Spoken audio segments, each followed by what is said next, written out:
que empezamos la clase con las cuencas hidrográficas de Neuquén por la cantidad de cuencas que tendría el país o un continente, ¿sí? No por nada en particular. Pero bueno, es la información con la que vamos a empezar a trabajar, ¿sí? La situación nos dice que en la provincia de Neuquén hay, según Wikipedia, 5 cuencas hidrográficas, ¿sí? Cuencas, es decir, son extensiones de territorio que derivan en determinado río o en determinados ríos que son afluentes y todas esas cuestiones. Estimaremos que cada cuenca en Neuquén tiene una superficie definida, ¿sí? Cosa que no es tan así o no es tan exacta la información que yo les voy a brindar como puede llegar a ser en la realidad. Es aproximadamente así. Sabemos que la superficie de Neuquén es aproximadamente de 94.000 kilómetros cuadrados. La superficie de la cuenca del Limay es aproximadamente de 39.000 kilómetros cuadrados. Que el porcentaje del territorio de la provincia que ocupa la cuenca del Neuquén es del 37%, que en un diagrama de sectores la cuenca del Colorado tendría un sector de amplitud de 38 grados y la proporción del territorio que ocupa la cuenca de Añelo es de 9,94 avos. Toda información distinta, ¿sí? Con esta información vamos a completar una tabla.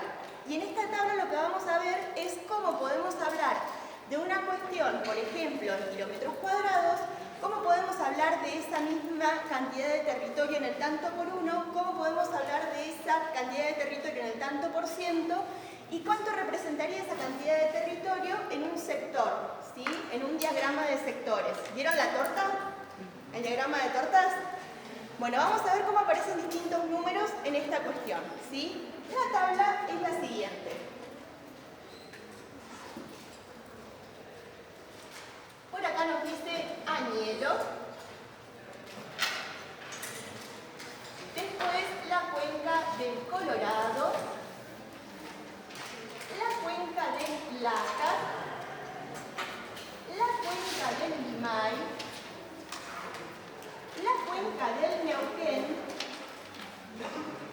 Y vamos a hablar del territorio provincial.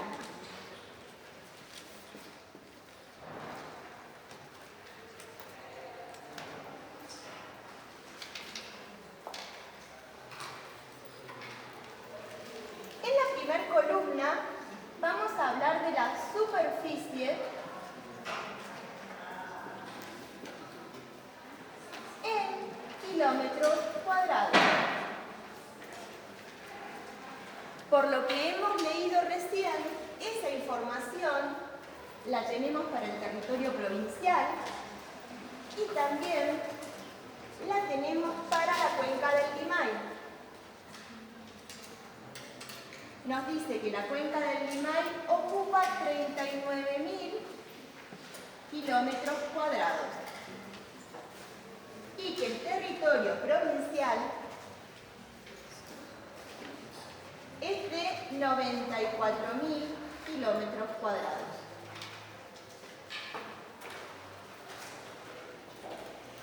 En la columna que sigue vamos a hablar en proporción.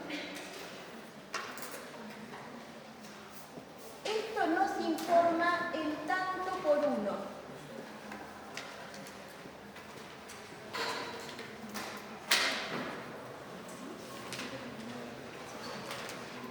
Vamos a hablar del sector y de esto vamos a hablar en grados sexagesimales.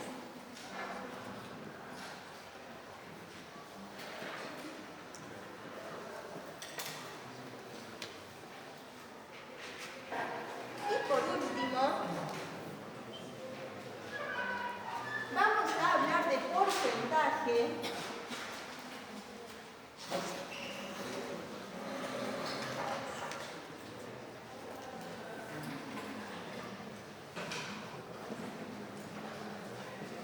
y con esto vamos a hablar del tanto por ciento.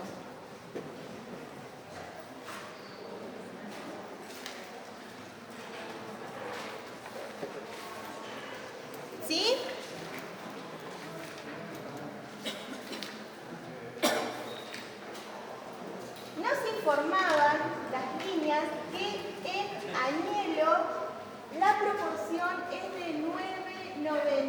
94avos. En el Colorado el sector corresponde a uno de 38 grados y que la cuenca del Neuquén ocupa el 37% del territorio provincial.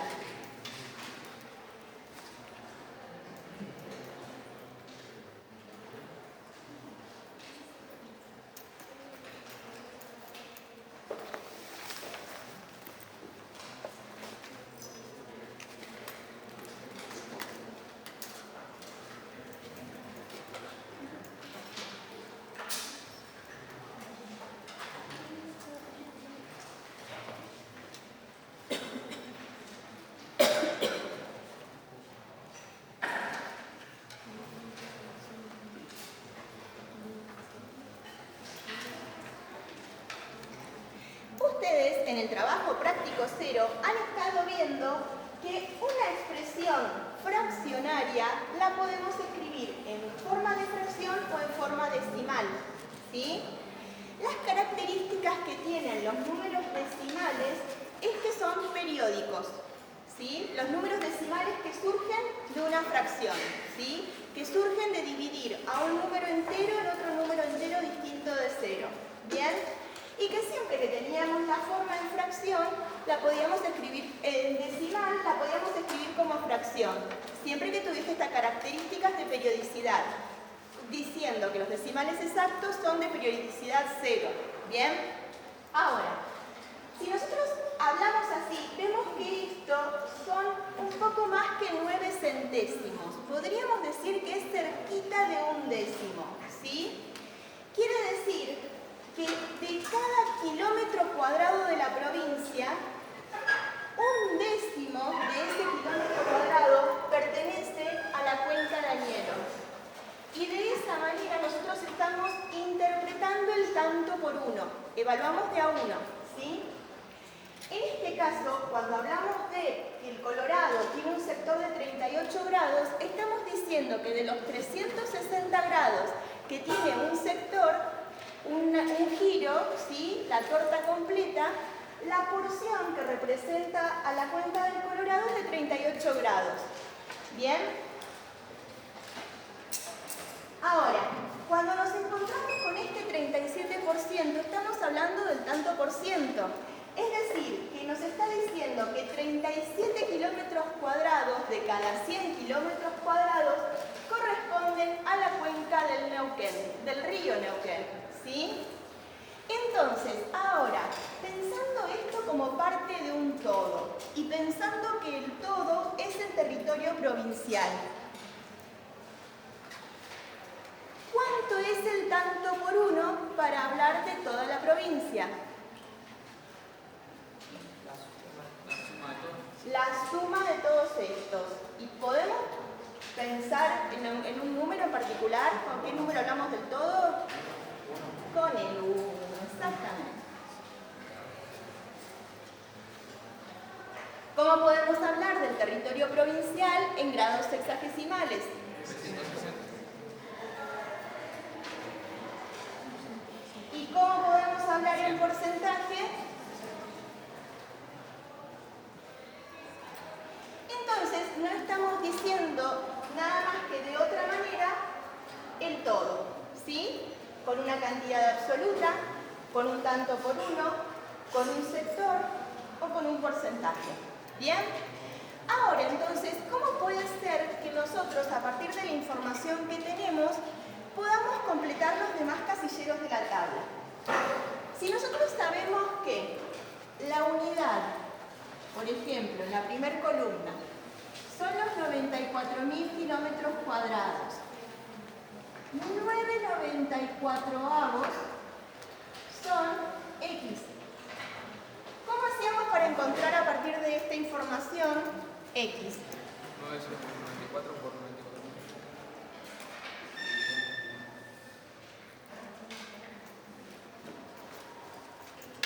9,94avos por 94.000, todo dividido 1.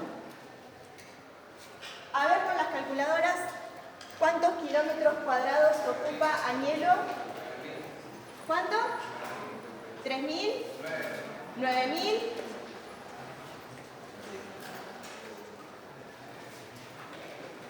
Cuando hice las cuentas, ¿puse el punto de miles? No, porque se nos confunde con el punto de multiplicación, ¿sí? Pero en la tabla vamos de nuevo a hablar de los miles con punto. Ahí está. Entonces, ahora, si sabemos que la torta completa son los 94.000 kilómetros cuadrados, los 38 grados de la cuenca del Colorado, ¿cuántos kilómetros cuadrados son? Calculadoras, 38 grados por 94.000 kilómetros cuadrados, todo dividido 360 grados, grados se simplifican con grados, voy a tener un resultado en kilómetros cuadrados de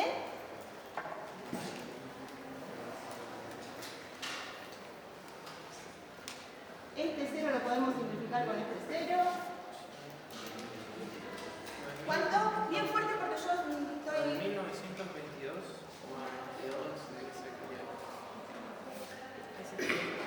¿Coma? 22 periódicos. O periódicos. Así.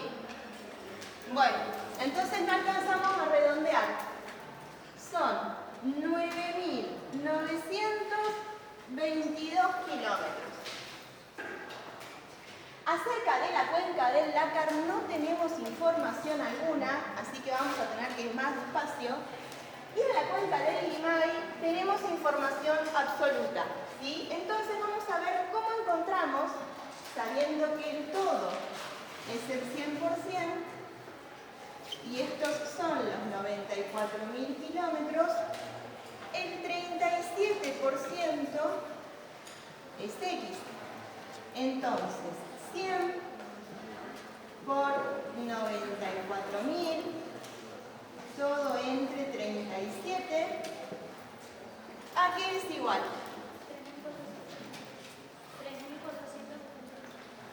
3.400. La cuenca del Neuquén tiene que ser algo así como 34.000. 3.000 no creo. A ver. Revisen las cuentas. Es 100 por 94.000 dividido 37. 34.780.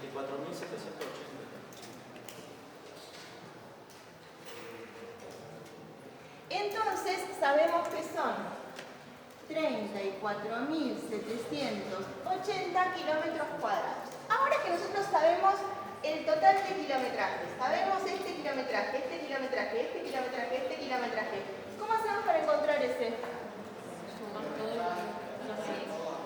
Bueno, díganme esa casilla. ¿Qué número va?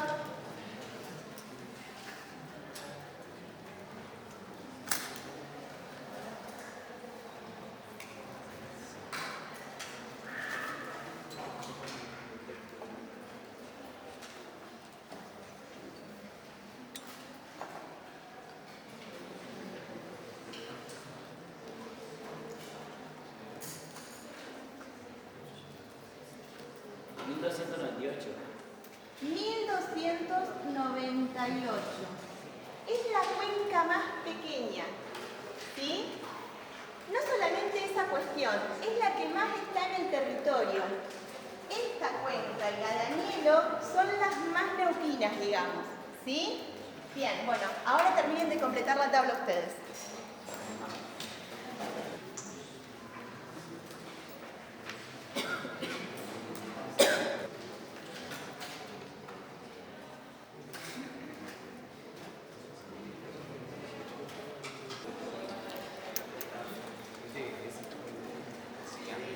Estuvimos haciendo cuentas con números reales. ¿Están de acuerdo? ¿Sí? Son todos números con los que completamos la tabla. Con alguna unidad de medida, otra unidad de medida, algunos números que responden a medidas adimensionales, ¿sí? La cuestión es que lo que vamos a hacer ahora es recordar cómo clasificamos esos números. Estaban los de contar, que pertenecían al conjunto de los números ¿Cuáles eran? A ver, hacemos un diagramita. Bien, naturales, exactamente. Lo teníamos que ampliar porque no teníamos negativos. ¿Y a dónde nos íbamos? A los enteros. Lo teníamos que ampliar porque no podíamos hablar de la mitad, la tercera parte, la cuarta parte, y aparecen los racionales. Pero después resulta que si hacíamos un triángulo rectángulo y un cateto tenía longitud 1 y el otro cateto tenía longitud 1, nos apareció una hipotenusa de longitud raíz de 2, y esa hipotenusa no era ni natural, ni entera, ni racional. Y esa hipotenusa era irracional.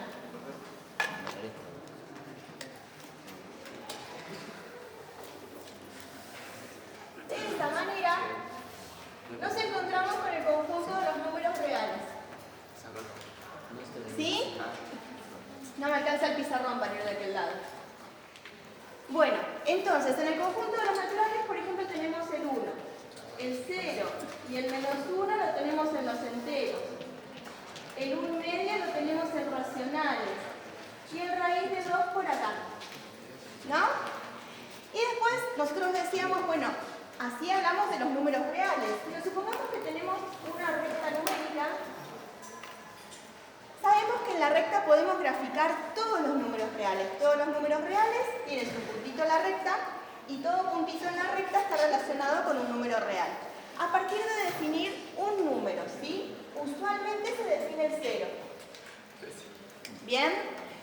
Si nosotros decimos que este es el 0 y esta es la unidad de medida, acá estaría un numerito de los que graficamos en los diagramas de Venn. Acá estaría el otro numerito. A misma distancia del 0 estaría el menos 1. El 1 medio estaría justo a la mitad del camino entre 0 y 1. Y el raíz de 2 estaría por acá. ¿Cierto? Bueno, resulta que no son solamente números. Nosotros hacemos operaciones con los números, ¿bien? Y también establecemos órdenes. Entonces, ¿qué pasa? ¡Oh! ¿Qué es ese ruido? ¿Qué pasa si decimos que menos 1 es igual que 0? El puntito que grafiqué para el menos 1 tendría que ser el mismo puntito que grafiqué para 0. ¿Bien? ¿Qué pasa si digo que 1 medio es igual a 1 medio? ¿Qué pasa si digo que 1 es menor que raíz de 2? ¿Y qué pasa si digo que raíz de 2 es mayor que 1? ¿Qué estoy diciendo?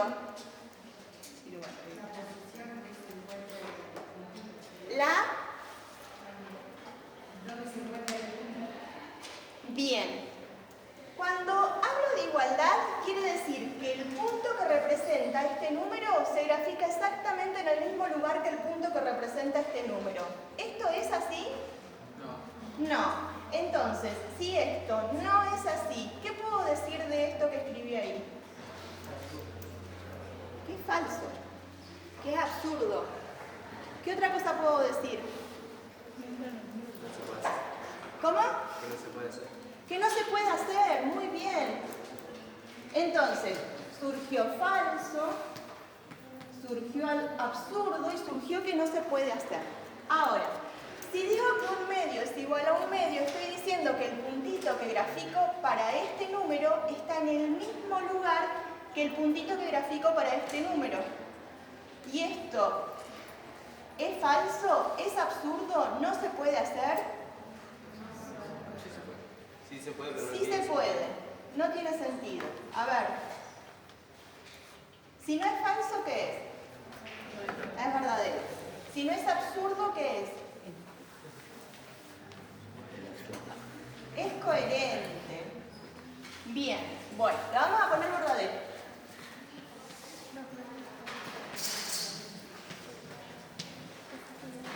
Ahora, si yo digo que 1 es menor que raíz de 2, estoy diciendo que al 1 lo grafiqué a la izquierda del raíz de 2. ¿Es esto falso, absurdo y no puede ser? No, es verdadero.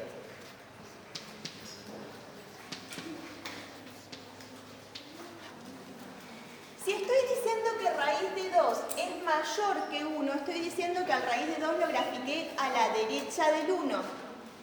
¿Es así esto? ¿El raíz de 2 está a la derecha del 1?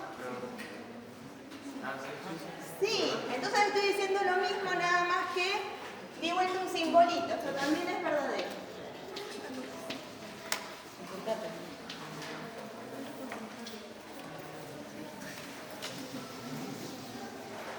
Es decir, que cuando estamos evaluando ecuaciones e inecuaciones, derivamos en estas cosas que se llaman proposiciones. Hay otras proposiciones, pero en matemática nos encontramos con mucha frecuencia. No porque las proposiciones sea lo principal que tengamos que estudiar, sino que para poder estudiar todo lo que sigue vamos a utilizar muchas veces proposiciones. Son enunciados de los que podemos decir verdadero o falso, ¿sí? Si yo les digo, ¿qué temperatura tenemos hoy? ¿Me responden verdadero o falso? No, entonces una pregunta no es una proposición, ¿bien? Estas que escribimos acá son proposiciones.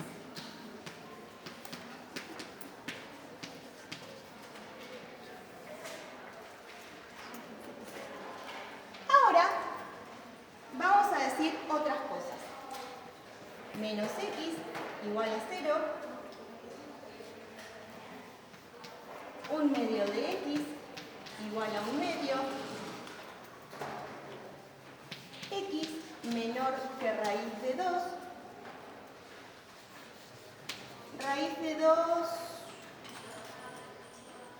mayor, no, lo vamos a cambiar, menor, esto lo vamos a cambiar. No tengo borrador.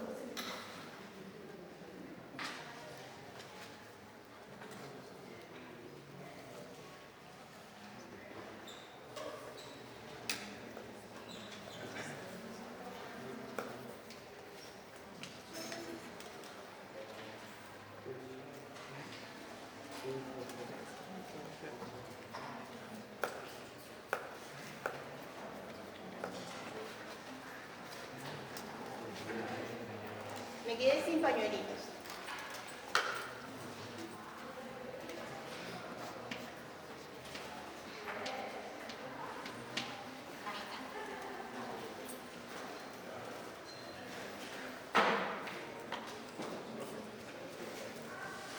Ahora, yo les voy a decir, nos situamos en x igual a 1. Entonces, en esto nuevo, si a x lo cambio por 1, digo que menos 1 es igual a 0. ¿Es verdadero o falso? Es falso. Entonces, si x es igual a 1, esto es falso.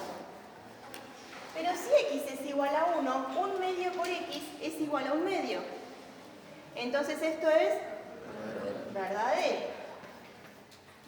Si x es igual a 1, estoy diciendo que 1 es menor que raíz de 2. ¿Y es verdadero o falso? Verdadero. Y si x es igual a 1, estoy diciendo que raíz de 2 es mayor que menos 1. ¿Es verdadero o falso? Verdadero. Pero si x es igual a 0, menos 0 es igual a 0. ¿Y 0 es igual a 0? Sí, entonces este pasaría a ser verdadero. Si x es igual a 0, un medio por 0 es igual a 0. ¿0 es igual a un medio? No, este pasaría a ser falso. ¿0 es menor que raíz de 2? Sigue siendo verdadero. ¿Y 0 es menor que raíz de 2? Sigue siendo verdadero. ¿Qué pasa si x es igual a menos 3?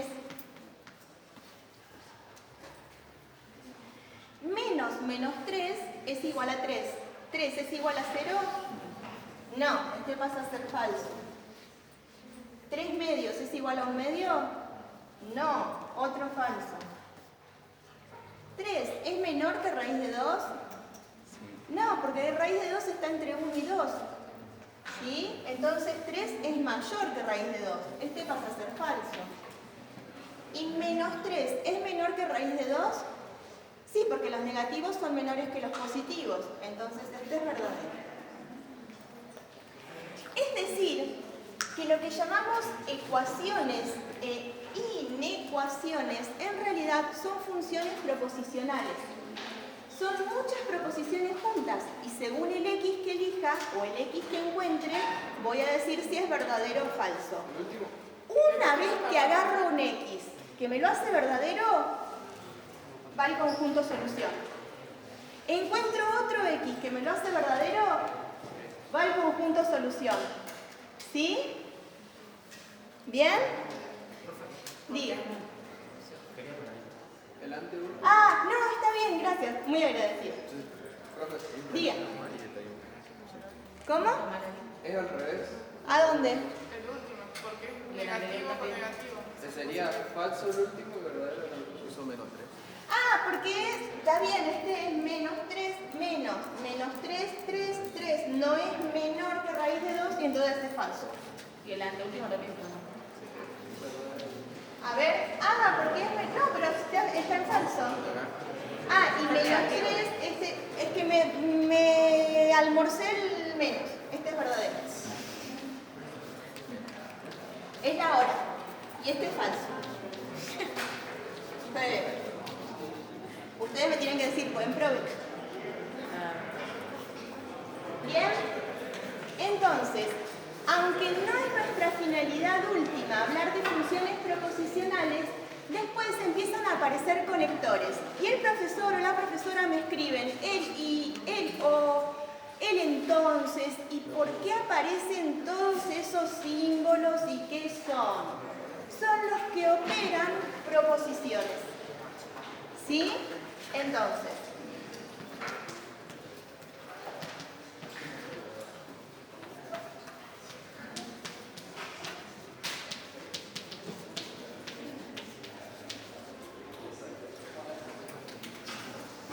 ahí está. ¿Preguntas?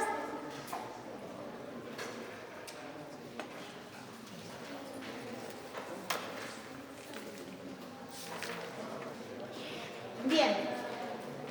Entonces, ahora, ¿qué es lo que vamos a ver? ¿Qué ocurre si yo digo que 1 es igual a 1 y 1 es igual a 2? ¿Qué les surge? Digo, 1 es igual a 1 y 1 es igual a 2. Digo, 1 es igual a 1 o 3 es igual a 2. Aparecen lo que se llaman conectores lógicos. A esta la podemos evaluar, ya la sabíamos evaluar. A esta la podemos evaluar, decir si es verdadero o falso.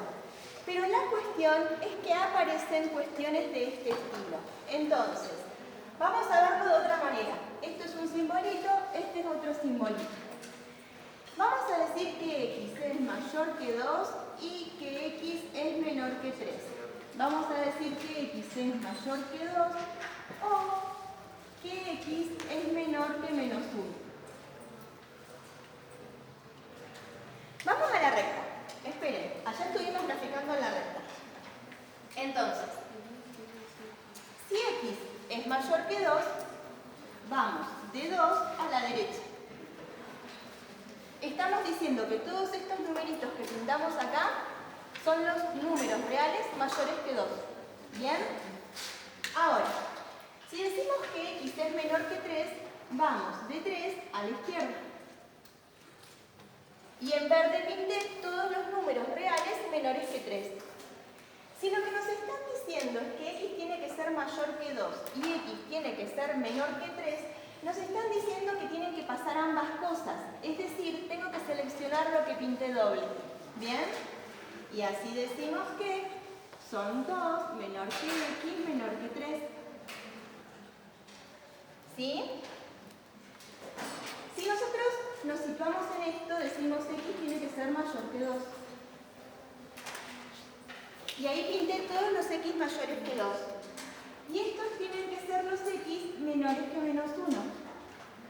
de todos los x menores que menos 1. La cuestión es que no voy a poder hablar de estos todos juntos. Entonces me quedo con esto y digo que x es mayor que 2 o que x es menor que menos 1. ¿Sí?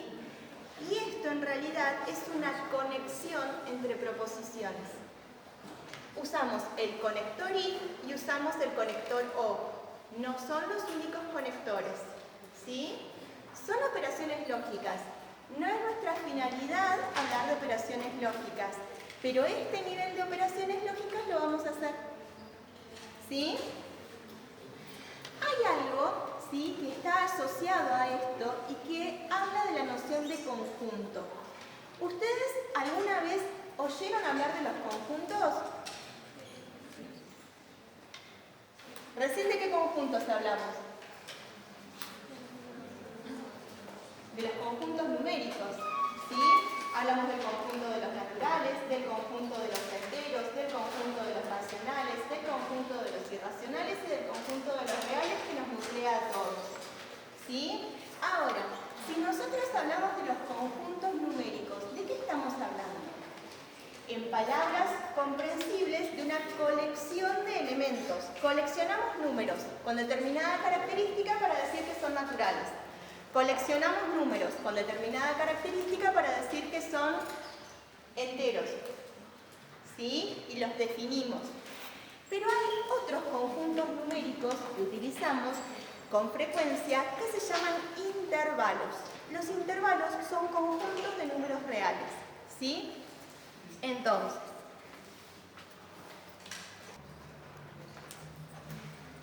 supongamos que hablamos del conjunto de los números reales que verifican ser mayores que 2. Esto se llama notación de conjunto, ¿sí? Estoy definiendo un conjunto por comprensión. Pero por tener estas características, puedo decir que es el intervalo que va de 2 a más infinito. ¿Sí? Hablamos de los x pertenecientes a los reales que verifican ser menores que 3.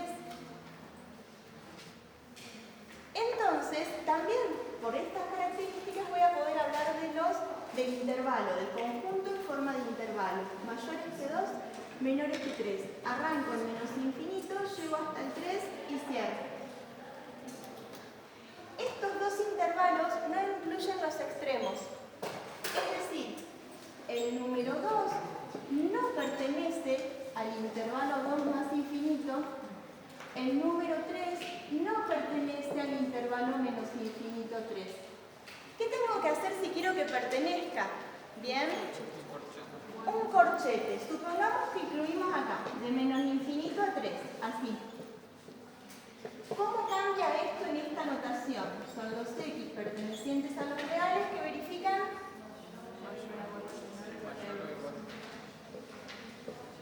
ahí está. Y en este, el 3 pertenece al intervalo.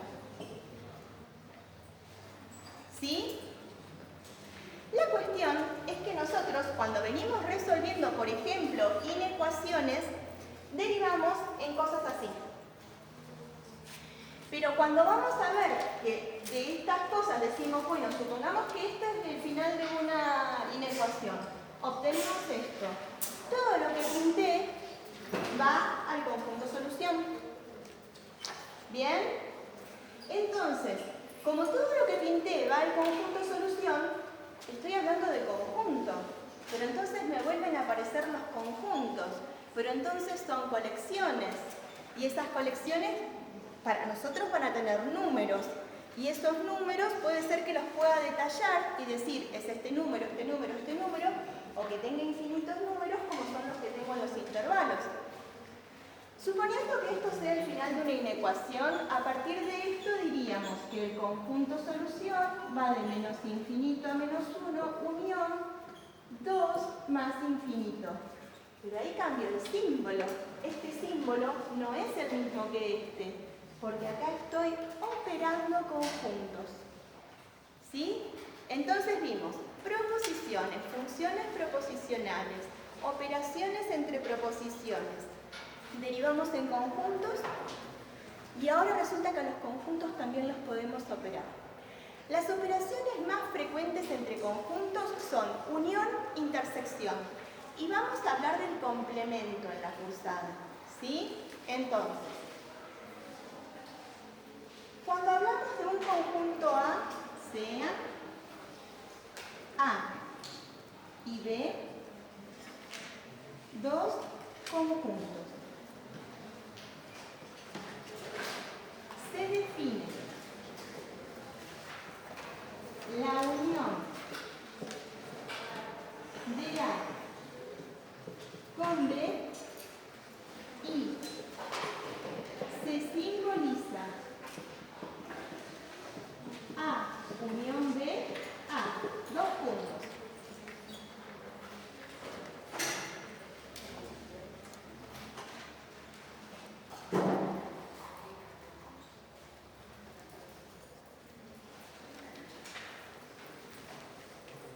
A unión B igual al conjunto de los X que verifican pertenecer a A o pertenecer a B. Este pertenece a A, va a la unión. Este pertenece a B, va a la unión. ¿Sí? Acá operamos conjuntos, acá operamos proposiciones. No hay que mezclar los simbolitos.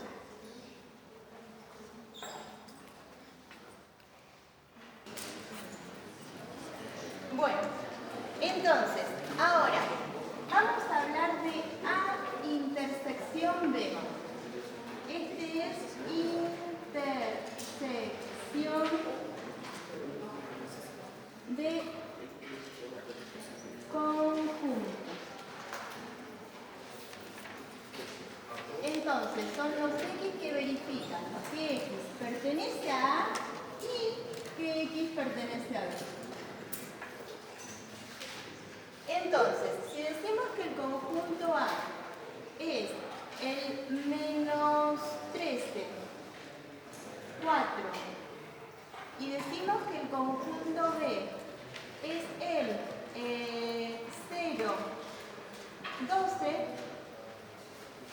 cuando hacemos A intersección B, quiere decir que intersectamos al menos 13, 14, menos 13, 4, digo, que este es 1, con el 0, 12. 0, 12. Y este es el otro. En este caso, para estar en la intersección de los intervalos, tiene que pertenecer a uno y simultáneamente pertenecer al otro. El menos 12, por ejemplo, pertenece a A, pero no pertenece a B, entonces no está en la intersección. Todos estos que están acá pertenecen a A y también pertenecen a B, entonces pertenecen a la intersección. Y por ejemplo, el 10 pertenece a B, pero no pertenece a A. ¿Bien? Entonces, no está en la intersección. No lo pinté doble, ¿sí? Lo que pinté doble es de 0 a 4.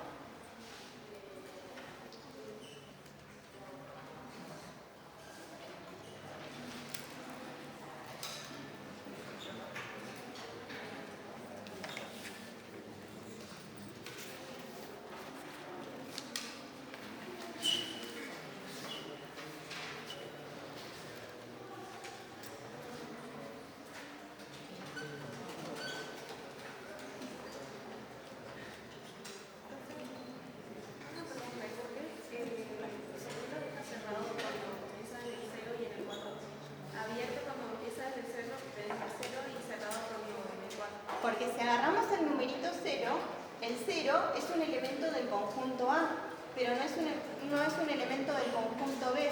Entonces, si no están los dos conjuntos, no pertenece a la intersección. No es lo mismo con el 4. El 4 pertenece al conjunto A y también pertenece al conjunto B. Entonces, pertenece al conjunto intersección.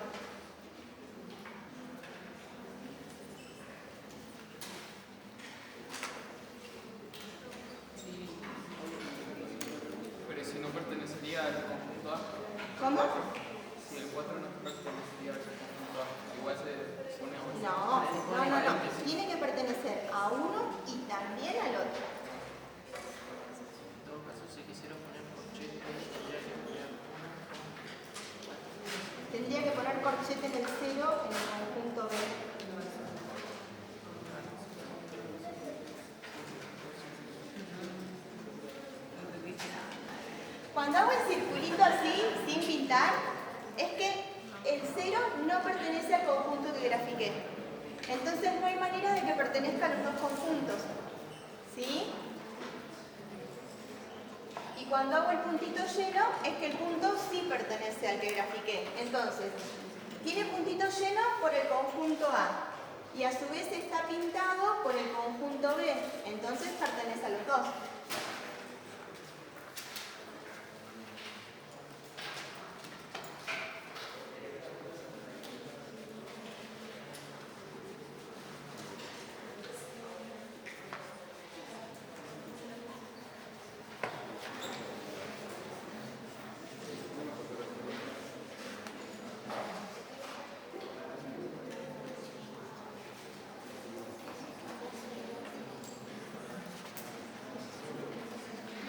Después vamos a ver otras operaciones, ¿sí? Ahora vamos a ver la de complementación, y hay que arremangarse, porque esto viene para estudiar mucho, todo el día, todos los días.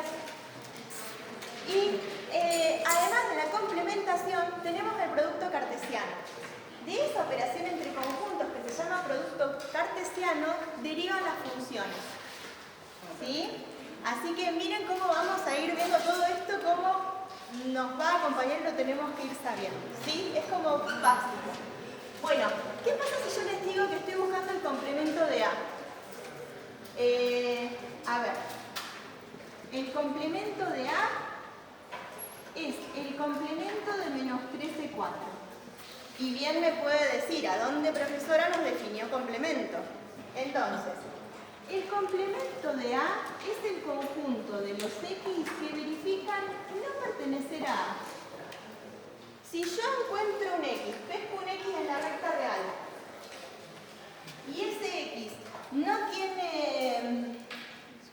pertenece a A, entonces pertenece al complemento. Lo copado es que no queda nadie afuera. Lo que no está en A está en el complemento, y lo que no está en el complemento está en A. ¿Sí? En alguno de los dos conjuntos está. Diga. ¿Qué es lo que puso ahí arriba? De complemento. Es una operación. Y yo entiendo que esto sea raro, porque es una operación que se hace con un único conjunto. Siempre, para operar hasta ahora, para unir necesitábamos dos conjuntos. Para intersectar necesitábamos dos conjuntos. Y ahora resulta que hacemos una operación en donde con un solo conjunto alcanza. ¿Bien? Son cosas que pasan en matemática. Ahora, si nosotros tenemos que evaluar el complemento de A, entonces lo que hacemos es graficar el menos 13, 4, pintamos todo esto, ¿sí? El menos 13 pertenece a A, entonces está en el complemento. Yo tengo uno. Ese está en el complemento. Todos los menores que menos 13 pertenecen a A, no tengo más para el complemento. El 0 pertenece a A, no está en el complemento. El 4 pertenece a A, no está en el complemento. Los mayores que 4 pertenecen a A, no están en el complemento. Entonces, decimos que el complemento, y para poder hablar de este complemento necesitamos unión, ¿sí? Entonces, el complemento de A viene de menos del infinito. ¿Hasta dónde? Menos 3. ¿Con corchete o con paréntesis? Con corchete. Unido.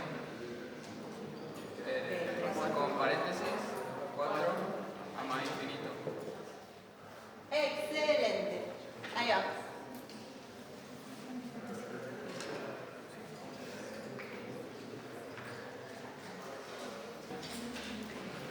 Tenemos escritas en el pizarrón inecuaciones.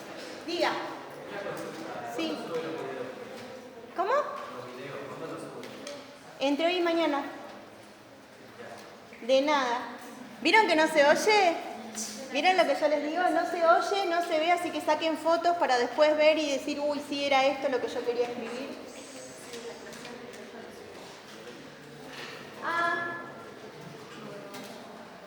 ya tengo una seguidora. ¿No? Bueno,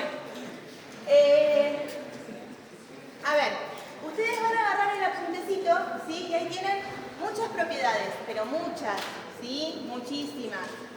La cuestión es que lo que vamos a hacer es ir seleccionando qué propiedades nos van a permitir resolver. ¿Bien?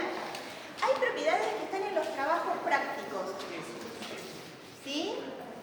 Entonces, de esa manera, lo que ocurre es que entre los apuntes y los trabajos prácticos hacemos un combo teórico-práctico